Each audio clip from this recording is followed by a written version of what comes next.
उस पाप नाशक कथा को कहता हूँ। मुनि, सब कुछ देने वाली वरदायिनी भक्ति दुर्गा ही कात्यायनी है। प्राचीन काल में संसार में उथल पुथल मचाने वाले रंभ और करंभ नाम के दो भयंकर और महाबलवान असुर श्रेष्ठ थे। वे दोनों पुत्रहीन थे। उन दोनों दैत्यों ने पुत्र के लिए पंचनद के जल में रहकर बहुत वर्षों तक तप किया।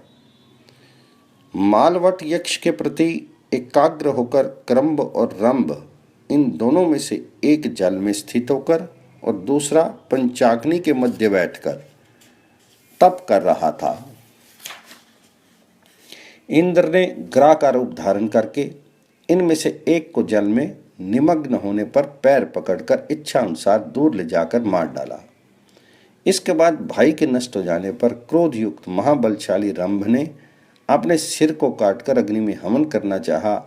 वे अपना केश पकड़कर हाथ में सूर्य के समान चमकने वाली तलवार लेकर अपना सिर काटना ही चाहता था कि अग्नि ने उसे रोक दिया और कहा, दैत्यवर, तुम स्वयं अपना नाश मत करो, दूसरे का वध तो पाप होता ही है, आत्महत्या भी भयानक पाप है। वीर, तुम जो मांगोगे तुम्हारी इच्छा के अनुसार वह तुम्हें मैं दूंगा, तुम मरो मत। इस संसार में मृत व्यक्ति की कथा नष्ट हो जाती है। इस पर रंभ ने कहा, यदि आप वर देते हैं तो ये वर दीजिए कि मुझे आपसे भी अधिक तेजस्वी त्रिलोक के विजयी पुत्र उत्पन्न हो। अग्निदेव समस्त देवताओं तथा मानवों और दैत्यों से भी वह अजय हो। वे वायु के समान महाबल वाला तथा कामरूपी एवं सर्व शास्त्रविता हो। नारद जी, इस प्रकार अग्नि ने उनसे कहा, अच्छा ऐसा ही होगा। जिस स्त्री में तुम्हारा चित्त लग जाएगा उसी से तुम पुत्र उत्पन्न करोगे। अग्निदेव के ऐसा कहने पर रंभ यक्षों से घिरा हुआ मालवट यक्ष का दर्शन करने गया। वहां उन यक्षों का एक पद्म नाम की निधि अनन्य चित्त होकर निवास करती थी। वहां बहुत से बकरे, भेड़े, घोड़े, भैंसे तथा हाथी और गाय बैल थे। दानवराज ने उन्हें देखकर 3 वर्षों वाली रूपवती एक महिषी में प्रेम प्रकट किया, अर्थात आसक्त हो गया। कामप्रायण होकर वह महिषी शीघ्र दैत्येंद्र के समीप आ गई। तब भवितव्यता से प्रेरित उसने रंभ ने भी उस महिषी के साथ संगत की। उसे गर्भ रह गया। उसके बाद उस महिषी को लेकर दानव पाताल में प्रविष्ट हुआ और अपने घर चला गया। उसके दानव बंधुओं ने उसे देख एवं अकार्य कारक जानकर उसका परित्याग कर दिया। फिर वह पुनः मालवट के निकट गया। वह सुंदरी महिषी भी उसी पति के साथ उस पवित्र और उत्तम यक्ष मंडल में गई। उसके वहीं निवास करते समय उस महिषी ने संतान उत्पन्न की।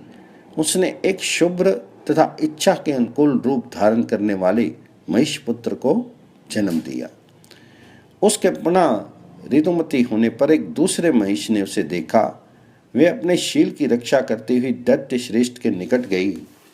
नाक को ऊपर उठाए उस महिष को देखकर दानव ने खड्ग निकालकर महिष पर वेग से आक्रमण किया। उस महिष ने भी तीक्ष्ण श्रृंगों से दैत्य के हृदय में प्रहार किया। वह दैत्य हृदय फट जाने से भूमि पर गिर पड़ा और मर गया। पति के मर जाने पर महिषी यक्षों की शरण में गई। उसके बाद गोकों ने महिष को हटाकर साधी महिषी की रक्षा की। यक्षों द्वारा हटाया गया कामातुर महिष एक दिव्य सरोवर में गिर पड़ा। उसके बाद वह मरकर एक दैत्य हो गया। मुनि, वन्य पशुओं को मारते हुए यक्षों के आश्रम में रहने वाला महान बलि तथा प्रकर्मी व दैत्य नमर नाम से विख्यात हुआ। फिर मालवट आदि यक्षों ने उस हयारी दैत्येश्वर को चिता पर रखा। वह श्यामाविपति के साथ चिता पर चढ़ गई। तब अग्नि के मध्य से हाथ में खड़ग लिए विकराल रूप वाला भयंकर पुरुष प्रकट हुआ। उसने सभी यक्षों को भगा दिया और फिर उस बलवान दैत्य ने रंभनंदन महिष को छोड़कर सारे महिषों को मार डाला। वह दैत्य रक्तबीज नाम से विख्यात हुआ। उसने इंद्र, रुद्र, सूर्य एवं मारुत आदि के साथ देवों को जीत लिया। यद्यपि वे सभी दैत्य इस प्रकार के प्रभाव से युक्त थे, फिर भी उनमें महिष अधिक तेजस्वी था। उसके द्वारा विजित शंबर, तारक आदि महान असुरों ने उसका राज्याभिषेक किया। लोकपालों सहित अग्नि, सूर्य आदि देवों के द्वारा एक साथ मिलकर जब वह जीता नहीं गया, तब चंद्र, इंद्र एवं सूर्य ने अपना अपना स्थान छोड़ दिया तथा धर्म को भी दूर हटा दिया गया। पलस्सी बोले, इसके बाद महिष द्वारा पराजित देवता अपने अपने स्थान को छोड़कर पितामह को आगे करके चक्रधारी लक्ष्मीपति विष्णु के दर्शनों के लिए अपने वाहनों और आयुधों को लेकर विष्णु लोक चले गए। वहां जाकर उन लोगों ने गरुड़ वाहन विष्णु एवं शंकर, इन दोनों देव श्रेष्ठों को एक साथ बैठे देखा।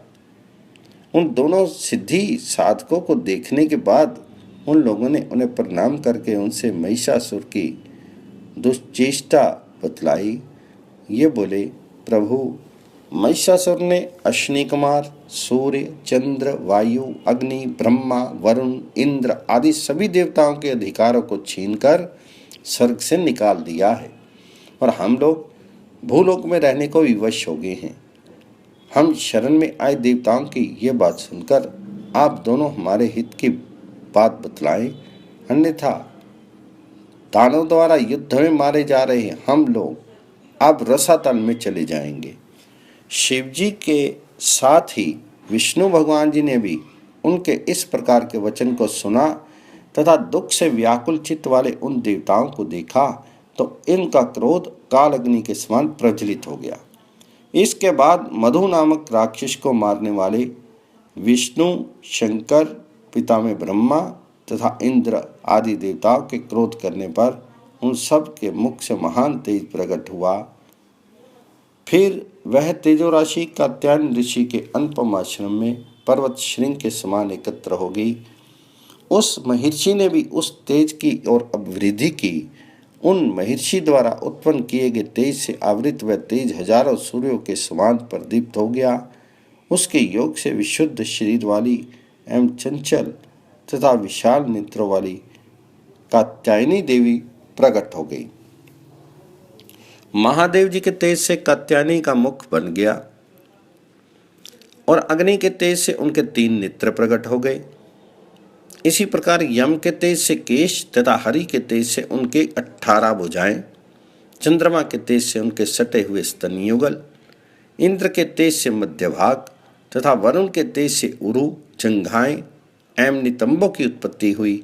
लोक पिता में ब्रह्मा के तेज से कमल कोश के समान उनके दोनों चरण, आदित्यों के तेज से पैरों की उंगलियां एवं वसुओं के तेज से उनके हाथों की उंगलियां उत्पन्न हुई। प्रजापतियों के तेज से उनके दांत, यक्षों के तेज से उनकी नाक, वायु के तेज से दोनों कान, साधिक के तेज से कामदेव के धनुष के समान उनकी दोनों भौहें प्रकट हुई। इस प्रकार महर्षियों का उत्तमोत्तम तथा महान तेज पृथ्वी पर कात्यायनी इस नाम से प्रसिद्ध हुआ। तब वे उसी नाम से विश्व में प्रसिद्ध हुई। वरदानी शंकर ने उन्हें त्रिशूल, मुर के मारने वाले श्री कृष्ण ने चक्र, वरुण ने शंख, अग्नि ने शक्ति, वायु ने धनुष तथा सूर्य ने अक्षय बाणों वाले 2 तुनीर अर्थात तरकस प्रदान किए। इंद्र ने घंटे सहित वज्र, यम ने दंड, कुबेर ने गदा, ब्रह्मा ने कमंडल के साथ रुद्राक्ष की माला तथा काल ने उन्हें ढाल सहित प्रचंड खड्ग प्रदान किया। चंद्रमा ने चवर के साथ हार, समुद्र ने माला, हिमालय ने सिंह, विश्वकर्मा ने चूड़ामणि, कुंडल, अर्धचंद्र, कुठार तथा पर्याप्त ऐश्वर्य प्रदान किया। गंधर्वराज ने उनके अनुरूप रजत का पूर्ण पान, मध्य पात्र, नागराज ने भुजंगहार तथा ऋतुओं ने कभी न कुम्भलाने वाले पुष्पों की माला प्रदान की। इसके बाद श्रेष्ठ देवताओं के ऊपर अत्यंत प्रसन्न होकर त्रिनेत्रा कात्यायनी ने उच्च अट्टहास किया। इंद्र, विष्णु, रुद्र, चंद्रमा, वायु, अग्नि तथा सूर्य आदि श्रेष्ठ देव उनकी स्तुति करने लगे। योग से विशुद्ध देवाली देवों से पूजित देवी को नमस्कार है।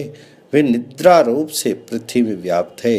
वे ही तृष्णा, त्रपा, सुधा, भयदा, कांति, श्रद्धा, स्मृति, पुष्टि, क्षमा, छाया, शक्ति, लक्ष्मी, वृत्ति, दया, भ्रांति तथा माया हैं। ऐसी कात्यायनी मई कल्याणमयी देवी को नमस्कार है। फिर देववरों के इस प्रकार प्रार्थना करने पर वे देवी सिंह पर आरूढ़ होकर विंध्य नाम के इस ऊंचे श्रृंग वाले महान पर्वत पर गई, जिसे अगस्त मुनि ने अति निम्न कर दिया था।